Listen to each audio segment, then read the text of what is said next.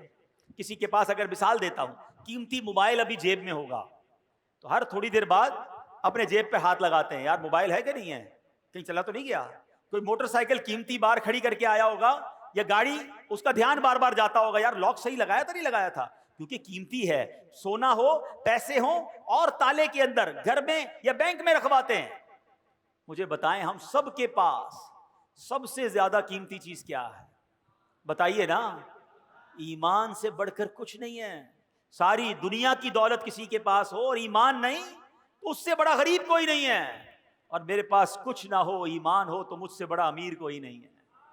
کیوں کہ جو ایمان سلامت لے کر قبر میں جائے گا نا, وہ ہمیشہ ہمیشہ جنت میں رہے گا انشاءاللہ. اگر گناہگار بھی ہوا, رب ناراض بھی ہوا, کسی وجہ سے اسے جہنم میں ڈالا بھی گیا, تو سزا بھگتنے کے بعد جب وہ جنت میں جائے گا نا, پھر جنت سے باہر کبھی نہیں آئے گا. قرآن کہتا ہے ہم فیہا خالدون, ہمیشہ ہمیشہ جنت میں رہے گا. تو ایمان اتنی بڑی نعمت ہے. اور جو کفر پر جس کا خاتمہ ہوا, جو ایمان کے بغیر دنیا سے گیا, اب وہ جہنم میں جائے گا اور جہنم سے کبھی بھی باہر نہیں آئے گا. ہم فیہا خالدون. اب سوچو ایمان کی کتنی فکر کرنی چاہیے, مگر یا کسی کو ٹینشن ہی نہیں ہے. اپنی دعا کروائیں گے, لوگ کرواتے بھی ہیں, دعا کرتے بھی ہیں, یا اللہ روزی میں برکت دے دے, گھر کی حفاظت ہو, بچوں کی حفاظت ہو, فصل کی حفاظت ہو. کبھی تو دعا کرو یا اللہ ایمان کی حفاظت ہو. کبھی تو دعا کرو یا اللہ قبر میں ایمان سلامت لے کے جاؤں. یعنی ایمان کے بارے میں سوچتے ہی نہیں ہیں. حالانکہ ایمان چھن سکتا ہے. پہلے تو یہ سمجھیے, آپ کو پتا ہے میرے آقا علیہ الصلوۃ والسلام کی دعا, پہلے یہ بتائیے پیارے آقا کا قلب مبارک کیسا ہے, آپ کا دل اقدس, آئے ہائے, تیرے صدقے میں آقا سارے جہان کو دین ملا, جن کے صدقے میں ایمان ملا, وہ دعا کرتے تھے. وہ دعا کیا تھی؟ یا مقلب القلوب ثبت قلبی علی دینک, اے دلوں کو پھیرنے والے, میرے دل کو تیرے دین پر ثابت قدمی عطا فرما. یہ اللہ کے نبی دعا ہماری تعلیم کے لیے فرماتے. ہمیں ٹینشن ہی کوئی نہیں. ایمان کی مضبوطی کے بارے میں سوچئے. اب کیسے ایمان مضبوط ہو, آئیے سنتے ہیں. حدیث پاک میں ہے لا یؤمن احدکم حتی اکون احب الیہ من والدہ وولدہ والناس اجمعین. آقا فرماتے تم میں سے کوئی بھی اس وقت تک کامل ایمان والا نہیں ہو سکتا جب تک مجھے اپنے والدین, اولاد اور سب لوگوں سے بڑھ کر محبوب نہ بنا لے. تو ایمان کیسے مضبوط ہوگا؟ نبی پاک سے سچی محبت, سب سے زیادہ محبت. خالی نعرے نہیں, غلامی رسول میں موت بھی قبول ہے, بہت اچھا نعرہ ہے. جس کو موت قبول ہے اس کو نماز کیوں قبول نہیں ہے؟ اس کو حرام روزی چھوڑنا قبول نہیں ہے, اس کو بے حیائی کے کام چھوڑنا قبول نہیں ہے, جوئے اور شراب میں پڑے میں کہتے غلامی رسول میں موت بھی خود سوچئے نا. سچی محبت. مومن کامل کب ہوگا؟ جب نبی پاک سے سچی اور سب سے زیادہ محبت ہوگی. ایک اور ایمان مضبوط کرنے والے کام سنیں. آقا فرماتے ہیں اوثق عر الایمان الحب فی اللہ. آقا فرماتے ہیں اللہ پاک کی رضا کے لیے اللہ پاک کے بندوں سے محبت کرنا ایمان کی سب سے مضبوط رسی ہے. تو پتہ چلا اللہ کے نیک بندوں, ولیوں, صحابہ, اہل بیت سے محبت کرنا, ان سے اپنا روحانی تعلق مضبوط کرنے سے ہمارا ایمان پکا ہوتا ہے. تو اللہ والوں سے محبت کریں, اللہ کے بندوں سے محبت کریں, دشمنیاں چھوڑ دیں. ایک اور حدیث پاک, نبی پاک علیہ الصلوۃ والسلام فرماتے ہیں تم میں سے کوئی بھی اس وقت تک کامل مومن نہیں ہو سکتا جب تک اس کی خواہشات میرے لائے ہوئے دین کے تابع نہ ہو جائیں. یعنی خواہشات پر نہیں چلنا ہے, میری خواہشات, میری تمنائیں سب پیچھے ہیں, پہلے میرا دین ہے، پہلے میرا مذہب ہے، پہلے اسلام ہے. لوگ کہتے ہیں یار سب چلتا ہے، بچوں کی خوشی میں سب چلتا ہے. نہیں میرے پیارے اسلامی بھائیوں، اپنی خواہشات کو مٹا کر اسلام پر عمل کرنا یہ ایمان کو مضبوط کرتا ہے. ایک اور حدیث پاک سنیں جو آج کے دور میں بڑی ضروری ہے. میرے آقا فرماتے صلی اللہ علیہ وسلم، لا یؤمن احدکم حتی یحب لاخیہ ما یحب لنفسہ. تم میں سے کوئی بھی اس وقت تک کامل مومن نہیں ہو سکتا جب تک اپنے بھائی کے لیے بھی وہی پسند نہ کرنے لگے جو اپنے لیے پسند کرتا. اب کیا حال ہے؟ کیا آپ پسند کرتے ہیں آپ کی بے عزتی ہو؟ کیا آپ پسند کرتے ہیں آپ کو کوئی دھوکہ دے؟ کیا آپ پسند کرتے ہیں کہ آپ کا دل دکھایا جائے؟ کیا آپ پسند کرتے ہیں کہ آپ کے ساتھ ملاوٹ کر کے کوئی مال بیچے، آپ کا مال دبا لے؟ جب آپ اپنے لیے پسند نہیں کرتے تو آپ دوسرے کے لیے بھی یہ پسند نہ کریں. آپ بھی دوسروں کی عزت کریں، آپ بھی دوسروں کے ساتھ سچ بولیں، آپ بھی کسی کو دھوکہ نہ دیں. کیونکہ مومن وہ جب تک نہیں ہو سکتا جو اپنے لیے پسند کرے وہ اپنے بھائی کے لیے پسند نہ کرے. تو اے میرے پیارے اسلامی بھائیوں، ہمیں یہ بات سیکھنی ہے کہ اگر ایمان کو مضبوط کرنا ہے تو ان حدیثوں کو مضبوط کریں، ان احادیث پر عمل کریں. تو اے میرے پیارے اسلامی بھائیوں، ہمیں ان باتوں پر عمل کرنا ہے. اب اگلے چند دنوں کے بعد وہ مہینہ آ رہا ہے جس مہینے کو ذوالحجہ کا مہینہ کہا جاتا ہے. اور یہ کتنا مبارک مہینہ ہے. سرکار دو عالم صلی اللہ علیہ وسلم کا فرمان، ما من ایام العمل الصالح فیہا احب الی اللہ من ہذہ الایام. کوئی دن نہیں ہے کہ جس کا نیک عمل کرنا اللہ کے ہاں ان 10 ایام سے بڑھ کر محبوب ہو. یعنی عام دنوں میں نیکی کی جائے وہ بھی اللہ کو بڑی پیاری ہے، لیکن عام دنوں کی نسبت ذوالحجہ یعنی عشرہ ذوالحجہ جو ہے، ذوالحجہ کے جو پہلے 10 دن ہیں، اس کی نیکیاں اللہ کے ہاں بڑی محبوب ہیں. اور آگے ایک روایت میں ہے، وَالْعَمَلُ فِيهِنَّ يُضَاعَفُ 700 ضِعْفٍ. ان دنوں میں نیکی کا ثواب 700 گنا بڑھا دیا جاتا ہے. تو سبحان اللہ، ان 10 دنوں میں خوب نیکیاں کیجئے. ہو سکے تو 9 دن روزے رکھیے. 10 ذوالحجہ کو عید والے دن روزہ نہیں رکھ سکتے کہ بلکہ 10 11 12 13 یہ 4 دن اور پھر عید الفطر 5 دن پورے سال میں روزہ رکھنا جائز نہیں. اور سبحان اللہ، علماء کہتے ہیں یہ جو 4 دن ہے نا بقرہ عید کے، یہ روزہ نہ رکھو، یہ اللہ کی طرف سے تمہاری دعوت ہے. ہاں باقی 9 دن خوب روزہ رکھیں، عبادت کریں. اور سبحان اللہ، ان دنوں میں حاجی اپنی زندگی کے خوشگوار یادگار ایام منا رہے ہوتے ہیں. اللہ جو اس سال حج پر جا رہے ہیں ان کا حج قبول فرمائے، اور جو تڑپ رہے ہیں رب کریم ہمیں بھی اس در کی حاضری نصیب فرمائے. حضرت ابراہیم علیہ السلام نے ہمارے لیے ایک پیغام بھی بھجوایا ہے، یہ پتہ ہے آپ؟ ہاں، اللہ کے خلیل نے، حضرت ابراہیم علیہ السلام نے ہم امتیوں کے لیے، سرکار علیہ السلام کی امتیوں کے لیے ایک پیغام بھجوایا. وہ کیا ہوا کہ معراج کی رات میرے آقا فرماتے ہیں میری ابراہیم علیہ السلام سے ملاقات ہوئی. آپ نے فرمایا اے محبوب علیہ السلام اپنی امت کو میرا سلام پہنچائیے. آئے ہائے، اللہ کے نبی حضرت ابراہیم ہمیں سلام عطا فرما رہے ہیں. اور پھر فرمایا کہ اے محبوب صلی اللہ علیہ وسلم اپنی امت کو فرمائیے کہ جنت پاک اور زرخیز زمین ہے اور خالی میدان کی صورت ہے. بے شک یہاں کے باغات سبحان اللہ، الحمدللہ، لا الہ الا اللہ اور اللہ اکبر ہیں. یعنی جنت کی زمین خالی ہے. بندہ جب یہ تسبیح کرتا ہے اس جنت میں درخت لگتے رہتے ہیں. یا رسول اللہ اپنی امت سے فرمائیے ان کلمات کا کثرت سے ذکر کیا کریں تاکہ جنت میں ان کے لیے زیادہ سے زیادہ باغات لگتے رہیں. کاش ہم درخت لگانے لگیں تو کچھ موسم بھی ٹھیک ہو جائے.